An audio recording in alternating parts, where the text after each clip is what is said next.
சின்னமுருங்க serial next episode review பார்க்கலாமாங்க. இங்க சாபுத்திரிக்கும் தாமரைக்கும் ஒரு விஷயத்த இங்க ராஜாங்கமும் சொல்றாங்க. ராஜாங்கம் இங்க தாமரைக்கு கல்யாணம் பண்ணி வைக்கணும் அப்படின்னு சொல்லிட்டு அங்க ஒரே முடிவா இருக்காங்க. அதே மாதிரி இங்க சாவித்திரிக்கும் தாமரைக்கும் 2 பேருக்கும் அந்த காமேஷ் பிச்சையை தான் கல்யாணம் பண்ணிக்கணும் அப்படின்ற மாதிரியுமே தாமரையும் சாபுத்திரியும் தாமரைக்கு கல்யாணம் பண்ணி வைக்கணும் அப்படின்ற மாதிரியுமே யோசிச்சு வச்சிருப்பாங்க. ஆனால் ராஜாங்கம் ஒரு மாப்பிள்ளையை பார்த்துட்டு வந்து இந்த மாப்பிள்ளையை தான் நீ கட்டிக்கணும் அப்படின்ற மாதிரியுமே உறுதியவன் சொல்லிட்டு போயிடுறாங்க.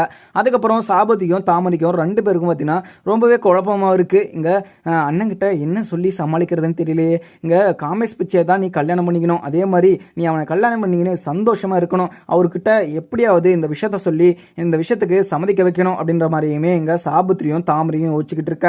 இங்க ஈஸ்வரியும் சித்ராவும் 2 பேரும் பிளான் போட்ட மாதிரி அவங்க அந்த காமேஷ் பிச்சையை தான் கல்யாணம் பண்ணிக்கணும் அப்படின்ற மாதிரியுமே ஒரே முடிவு இருக்கிறதுனால இங்க ஈஸ்வரிக்கும் சித்ராக்கும் ரொம்பவே சந்தோஷம். அதே மாதிரி இங்க அப்பத்தாவுமே சாபுத்திரியும் தாமரையும் பார்த்து நீங்க இங்க ராஜாங்கம் சொல்லிட்டு போன அந்த மாப்பிள்ளையை தான் கட்டிக்கணும், இங்க தாமரையும் எவ்வளவு நாள் கல்யாணம் பண்ணிக்காம இங்கே இருக்க முடியும், அவளுக்குன்னு ஒரு லைஃப் இருக்கக்கூடாது சாபுத்திரி, நீ ஏன் இது மாதிரிலாம் பண்ணிக்கிட்டு இருக்க, உன் பொண்ணோட வாழ்க்கையை நீயே நாசம் பண்ணலான்னு பார்த்துக்கிட்டு இருக்கியா அப்படின்ற மாதிரியுமே இங்க சாவித்திரி கிட்ட தாமரை கிட்டையும் இங்க அப்பத்தாவுமே சொல்றாங்க. சொன்னதை கேட்ட இங்க சாவித்திரியும் தாமரையும் உடனே என்னம்மா பேசிக்கிட்டு இருக்க, தாமரை ஒரு பொண்ணு, அவளுக்கு என்ன பண்ணணுமோ அது என்னால் யோசிக்க முடியாதா, அவன் ஒரு பையனை லவ் பண்ணிக்கிட்டு இருக்கா, அவனை தான் கட்டிப்பான் அப்படின்ற மாதிரியுமே சொல்லிக்கிட்டு இருக்கா. இந்த விஷயத்த எப்படி நான் அண்ணங்கிட்ட சொல்லி சம்மதிக்க வைக்கிறது, அவ அந்த பையன் மேலே ரொம்பவே உயிராக இருக்கா, நான் அந்த பையன்கிட்ட பிரித்து இந்த பையன்கிட்ட கல்யாணம் பண்ணி வச்சுனா அவளோட உயிரை என்னால் பார்க்க முடியாது, ஏன்னா அவள் செத்தே போயிடுவா, அந்த பையனை அவ்வளோ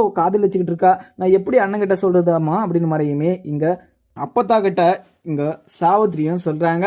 சாவித்திரி சொன்னதை கேட்ட அப்பத்தாவும் என்ன சொல்ற சாவித்திரி, நீ இது மாதிரி பண்ணி வச்சிருக்கியா, இது முன்னாடியே என்கிட்ட சொல்ல மாட்டியா, இப்ப ராஜாங்கம் அவருக்கு தெரிஞ்ச ஒரு மாப்பிள்ளைய பார்த்துட்டு வந்திருக்காரு, இப்ப அந்த மாப்பிள்ளை வீட்டுல என்ன சொல்லுவான் இது ராஜாங்கம் அப்படின்ற மாதிரியுமே இங்க அப்பத்தாவுமே இங்க சாவித்திரி கிட்ட சொல்றாங்க. சாவித்திரியும் அம்மா நீங்க என்ன பண்ணுவீங்களே எது பண்ணுவீங்களே தெரியாது, எனக்கு இங்க தாமரை பார்த்துருக்க மாப்பிள்ளைய தான் தாமரை கட்டிக்கணும், அது இன்னைக்கு நீங்க ராஜாங்கம் அண்ணங்கிட்ட சொல்லி நீங்க தான் சம்மதிக்க வைக்கணும் அப்படின்ற மாதிரியுமே இங்க சாவித்திரி அப்பத்தா கிட்ட சொல்ல, உடனே அப்பத்தாவும் சாவித்திரி நான் சொல்றத கேளு, இங்க ராஜாங்கத்துக்கிட்ட என்னாலெல்லாம் பேச முடியாது, உங்களோட முடிவை நீங்க ராஜாங்கத்துக்கிட்ட சொல்லலாம், அது ராஜாங்கம் கேட்டு அதுல என்ன முடிவு எடுத்தாலுமே எனக்கு அதுல சம்மதம், ஆனா ராஜாங்கத்துக்கிட்ட கேட்காம நான் எந்த முடிவுமே எடுக்க முடியாது அப்படின்ற மாதிரியுமே அப்பத்தா சொல்லிடுறாங்க. உடனே ராஜாங்கமும் வெளியில வேலையெல்லாம் முடிச்சுட்டு வீட்டுக்குமே வந்துடுறாங்க.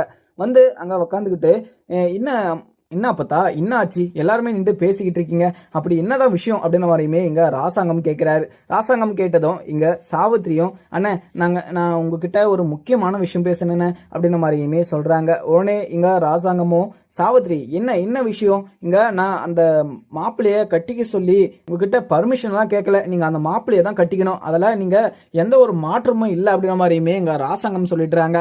ராசாங்கம் சொன்னதை கேட்டதும் அண்ணா நான் சொல்றதை கேட்டுட்டு நீங்க பேசுங்கண்ணே, உங்ககிட்ட நான் இந்த விஷயத்த முன்னாடியே சொல்லலாம் நினைச்சிட்டு இருந்தேன், ஆனா நீங்க அதுக்குள்ள இங்க தாமரைக்கு ஒரு மாப்பிள்ளையை பார்த்து கொண்டு வந்துட்டீங்க, ஆனா தாமரைக்கு வேற ஒரு பையனை தான் பிடிச்சிருக்கான், அந்த பையனை தான் அவ கட்டிப்பாலாம் அப்படின்ற மாதிரியுமே இங்க ராஜாங்கத்துக்கிட்ட சாவித்திரி சொல்றாங்க.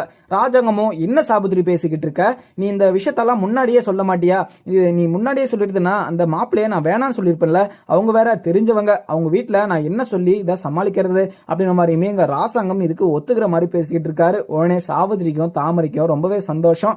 அதே அளவுக்கு இங்க ஈஸ்வரிக்கும் சித்ராவுக்கும் சந்தோஷம், ஏன்னா அந்த காமேஷ் பிச்சையவே கொண்டு வந்தது இங்க ஈஸ்வரியும் சித்ராவும் மட்டும்தான். இப்ப அந்த காமேஷ் பிச்சையை கல்யாணம் பண்ணிக்கிட்டு கடைசி வரைக்கும் பிச்சை தான் எடுத்துக்கிட்டு இருக்கணும் தாமரை அப்படின்ற மாதிரியுமே இங்க ஈஸ்வரியும் சித்ராவும் இமேஜின் பண்ணி சந்தோஷப்பட்டுக்கிட்டு இருக்க.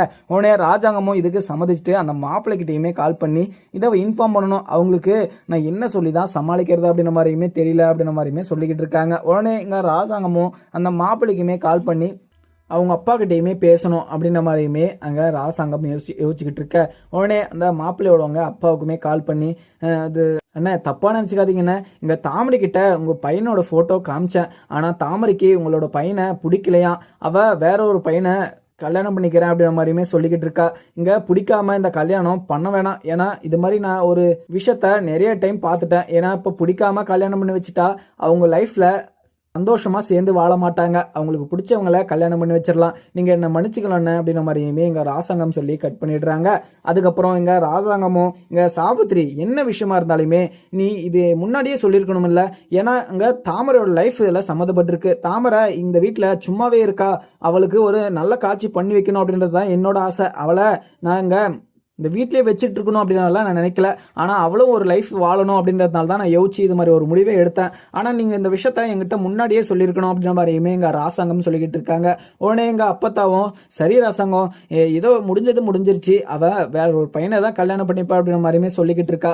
அந்த பையனையவே நீ கல்யாணம் பண்ணிக்கோ அப்படின்ற மாதிரியுமே சொல்ற ராசாங்கம் அப்படின்ற மாதிரியுமே எங்கள் ராசாங்கத்துக்கிட்ட அப்பத்தாவுமே சொல்ல, உடனே ராசாங்கமும் அந்த பையனோட ஃபோட்டோ இருக்கா, நீ நல்லா டீட்டெயிலாக விசாரிச்சிட்டிங்களா, அந்த பையன் நல்ல பையனா அப்படின்ற மாதிரியுமே கேட்குறேன். உடனே இங்க சாவித்திரியும் ஆனா அவன் ரொம்பவே நல்லவன, அங்க தாமரைய வச்சு நல்லா பார்த்துப்பான், தாமரை அங்க சந்தோஷமா இருப்பா அப்படின்ற மாதிரியுமே சொல்றாங்க. உடனே தாமரையும் மாமா ஆமா மாமா அந்த பையனை நான் கட்டிக்கிறேன்னா நான் ரொம்பவே சந்தோஷமா இருக்கேன் மாமா, நீங்க அந்த பையனை மட்டும் எனக்கு கட்டி வச்சிடுங்க, அந்த பையனுமே என்ன லவ் பண்றான் அப்படின்ற மாதிரியுமே இங்க தாமரையும் சொல்லிடுறாங்க. தாமரை சொன்னதை கேட்டதும் ராஜாங்கம் இதுக்கு சம்மதிச்சிடுறாங்க. அதுக்கப்புறம் இங்க சேதுவும் தமிழ்ச்செல்வியும் பைக்லையுமே போயிட்டு இருக்காங்க. அதுக்கப்புறம் பைக்ல போயிட்டு இருக்கும்போது தமிழ்ச்செல்வியும் எங்க நீங்க என் மேல இவ்வளோ பாசம் வச்சுட்டு இருப்பீங்கன்னு சொல்லிட்டு நான் நினைச்சு கூட பார்க்கல. நீங்க இந்த ஒரு பாசத்தை நீங்க முன்னாடியே காமிச்சிட்டு இருந்தீங்கன்னா நான் உங்க மேல ரொம்பவே அன்பா இருந்திருப்பேன். ஆனா நீங்க அந்த மாதிரி ஒரு வார்த்தையை சொல்லி திட்டும் போது எனக்கு எவ்வளோ அசிங்கமா இருந்துச்சு தெரியுமா. இப்போ வரைக்கும் அந்த ஒரு வார்த்தை என் மனசுக்குள்ள உறுத்திக்கிட்டே தான் இருக்கு. ஆனா இப்ப எல்லாமே போயிடுச்சு. நீங்க என்ன கடைசி வரைக்கும் ரொம்பவே சந்தோஷமா வச்சு பார்த்துப்பீங்க அப்படின்னு சொல்லிட்டு சொன்னீங்க பாத்தீங்களா, அதுல எனக்கு மிகப்பெரிய சந்தோஷம் தான்.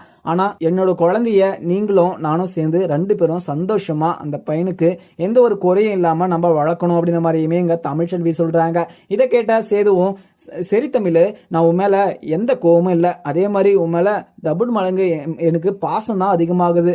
ஏன்னா இக்க உன் மேல எவ்வளோ பாசம் இருக்குன்னே சொல்ல முடியல. ஆனா நீ உனக்கு நான் எவ்வளவோ தப்பு பண்ணியிருந்தாலுமே எவ்வளோ கஷ்டப்படுற மாதிரி நான் பேசியிருந்தாலையும் ஆனால் நீ மனசு வச்சு என்னோட ஃபேமிலி எல்லாருமே உயிரோடு இருக்காங்களா, அதுக்கு காரணமே நீ தான் தமிழ், உன்னை நினைக்கிற போது எனக்கு ரொம்பவே பெருமையாகவும் இருக்கு அப்படின்ற மாதிரியுமே சேதுவும் தமிழ்ச்செல்வி கிட்ட சொல்லிடுறாங்க. தமிழும் எனக்கு அவங்களெல்லாம் காப்பாற்றுற கடமை இருக்குது, அதனால் நான் காப்பாற்றினேன், அதில் நான் எந்த ஒரு பெருமையும் எனக்கு தெரியல, ஆனால் அவங்களுக்கு காப்பாற்ற வேண்டியது என்னோட பொறுப்பு, அதை நான் செஞ்சேன், கரெக்டாக செஞ்சேன். நீங்கள் கூட தான் உங்கள் உயிரை பணைய வச்சு அந்த ஆபத்தான காட்டுக்குள்ளே போயிட்டு எல்லாருக்கும் மருந்து எடுத்துகிட்டு வரணும் அப்படின்னு சொல்லிட்டு நீங்கள் போனீங்க. நீங்கள் மட்டும் போயிட்டு என்ன விட்டுட்டு போயிட்டீங்க. ஆனால் நானும் மாமாவையும் அங்கே வீட்டில் இருக்கவங்க எல்லாருமே காப்பாற்றணும் அப்படின்றதுனால தான் இந்த ஆபத்தான காட்டுக்குள்ளே வந்தேன். சரி உங்களை கூட்டிகிட்டு போயிடலாம் அப்படின்னு சொல்லிட்டு நின்றேன். அதுக்குள்ளே போஸ் என்ன அடிச்சுட்டு அந்த மாற்று மருந்தை எடுத்துகிட்டு போயிட்டு இருக்கான் அப்படின்ற மாதிரியுமே இங்கே தமிழ்ச்செல்வியும் சொல்லிடுறாங்க. அதுக்கப்புறம் இங்கே தமிழ் வயிற்றுல இருந்து இன்னும் குழந்தையே பிறக்கலை. இங்கே சேதுவுமே தமிழ்ச்செல்வி வயிற்றுல இருக்க குழந்தைக்கு அந்த ட்ரெஸ்ஸு அப்படின்னு சொல்லிட்டு ஷூ அப்படின்ற மாதிரி எல்லாமே வாங்கிட்டு வந்து கொடுத்துருப்பாங்க. அது தெரிஞ்சு இங்கே தமிழ்ச்செல்விக்கு ரொம்பவே சந்தோஷம். அதுக்கப்புறம் என்னக்குன்னு பார்க்கலாமாங்க. வீடியோ பிடிச்சிருந்தா லைக் பண்ணுங்கள். Thank you friends.